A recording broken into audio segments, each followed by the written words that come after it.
देखिए मोदी और Modi and company, इसके जितने भी हैं ये, जिसे कहते हैं ना अलीबाबा 40 चोर, ये अलीबाबा जन पता नहीं 80 चोर हैं जितने भी हैं, ये सारे के सारे ये कभी भी देश हित में बात नहीं कर सकते। लोगों को लड़ाए रखो, उनको उन्हीं के उसमें उलझाए रखो और तुम सत्ता में बैठ के मजे से अय्याशी करो, ये है इनका काम। जो कानून होते हैं, जिनकी चर्चा होती है अदालतों में, उसे बनाती तो सरकार ही है ना, लेकिन देखना है कि सरकार क्या सही कानून ला रही है, उसकी नीयत क्या है, और नीयत इस सरकार की हमेशा खराब है, सही नहीं है।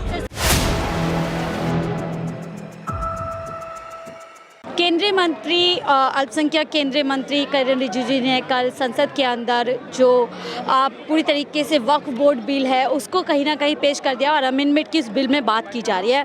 अब आखिरकार 10 साल के अंदर वक्फ बोर्ड में चेंजेस करने की या उस पर उसकी पावर पे कट लगाने की ज़रूरत क्यों पड़ी, इसमें कई सवाल उठ रहे हैं। इस पर ज़्यादा बातचीत करने के लिए हमारे साथ सुप्रीम कोर्ट के वरिष्ठ वकील भानु प्रताप जी हैं। सर, किस तरीके से इस फैसले को देखते हैं, बिल ला दिया जाता है और पूरी तरीके से तैयारी है वक्फ बोर्ड की पावर को? देखिए बहुत सीधी सी बात है, पूरा बहुजन समाज जिसमें अल्पसंख्यक विशेषकर मुस्लिम और जो हमारे ईसाई भाई हैं, ये जो समाज है, सिख समाज के जो लोग हैं और SC ST OBC के जो लोग हैं, महिलाएं जो हैं, ये सरकार इन सब के अधिकारों को छीनना चाहती है। इनको अधिकार विहीन बनाकर इन समाज को पूरी तरह से बर्बाद करना चाहती है। ये वक्फ बोर्ड का जो है इसी तरह का मामला है, जो सरकार बिल ला रही है ये इसी तरह का मामला है। आप उसमें सुधार की बात करें तो समझ में आता है, आप उसको तबाह करने के लिए उस मानसिकता के तहत आप काम कर रहे हैं, ये मैं नहीं समझता कि पूरे मुस्लिम समाज को बर्दाश्त करना चाहिए। लेकिन किरेन रिजिजू कह रहे हैं कि हम पूरी तरीके से बदलाव कर रहे, सुधार कर रहे, पावर्स को और बढ़ा रहे हैं। देखिए मोदी और मोदी एंड कंपनी, इसके जितने भी हैं ये, जिसे कहते हैं ना अलीबाबा 40 चोर, ये अलीबाबा जन पता नहीं 80 चोर हैं जितने भी हैं, ये सारे के सारे ये कभी भी देश हित में बात नहीं कर सकते, ये कभी भी लोगों के हित में बात नहीं कर सकते। इनका मकसद है लोगों को लड़ाए रखो, उनको उन्हीं के उसमें उलझाए रखो और तुम सत्ता में बैठ के मजे से अय्याशी करो, ये है इनका काम। सर, एनडीए के सहयोगी दल हो गए, चाहे चिराग पासवान, नीतीश हो गए, उधर देखिए नायडू बाबू, सभी ने इस पूरे बिल का जो है समर्थन किया है, जिनकी राजनीति ही उस समाज पर टिकी हुई है। दुर्भाग्य, और क्या कह सकते हैं, दुर्भाग्य इस बात का कि वो इस चीज का समर्थन कर रहे हैं। उन्हें समर्थन नहीं करना चाहिए, उन्हें लोगों के हित में बात करनी चाहिए।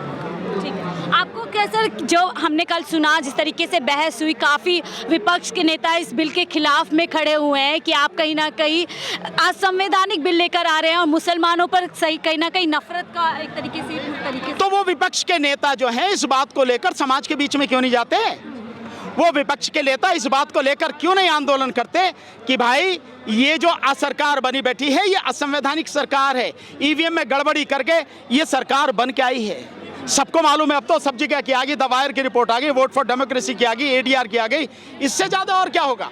सारी रिपोर्टें आ चुकी हैं, लेकिन उसके लिए नहीं लड़े।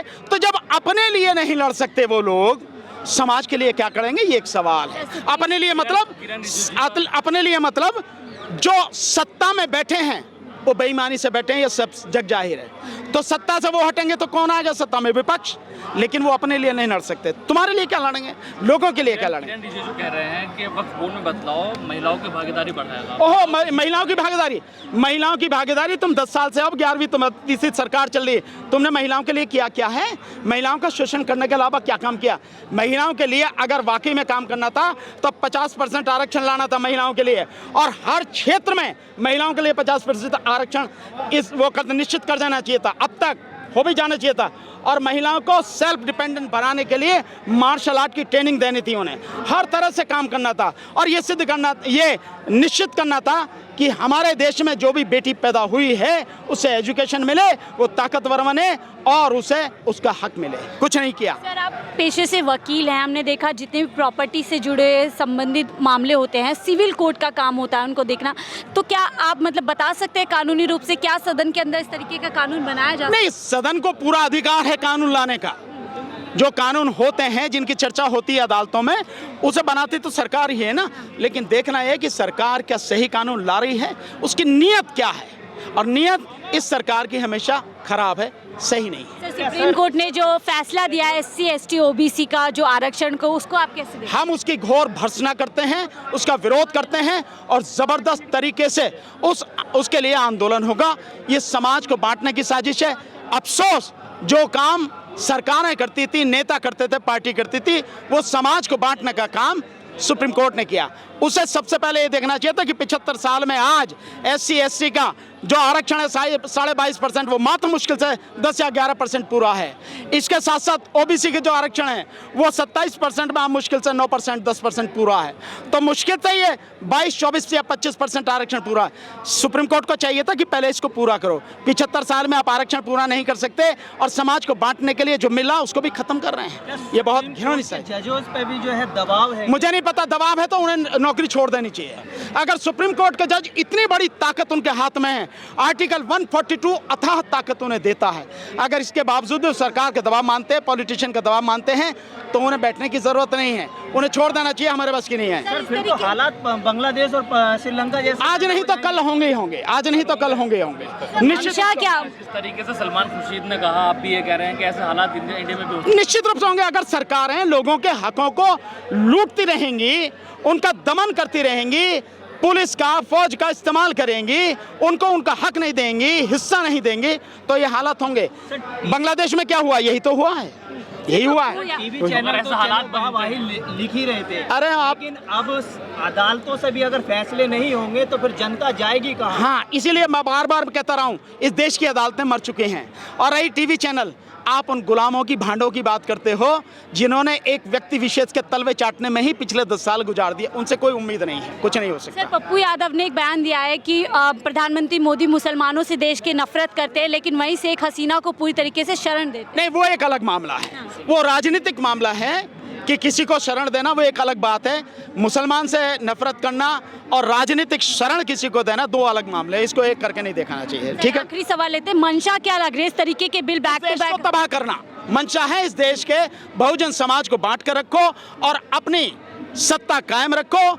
जो सत्ता के दम पे मलाई खानी है, अय्याशी करनी है, करते रहो और इन लोगों को इनके झगड़ों में उलझा के बर्बाद कर दो। बस यही मंशा। Thank you. ठीक है, तो देखिए, सुप्रीम कोर्ट के वरिष्ठ वकील भानु प्रताप जी से हम बात कर रहे थे। सर, आपको क्या लगता है जिस तरीके से वक्फ बोर्ड का बिल लेकर के सरकार लेकर आई है, अमेंडमेंट की बात कर रही है, फिर से बोलिए।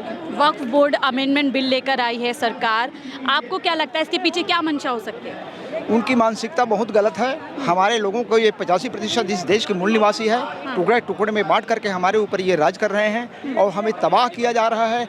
आज ये बाबा साहब डॉक्टर अम्बेडकर जो संविधान निर्माता है, इसके स्टैच्यू को निकाल करके दूसरे अन्यत्र जगह में लगाया गया है। आज इसीलिए आज लाखों की तादाद में लोग बाग इधर करोड़ों रुपए खर्च करके इधर आए हैं।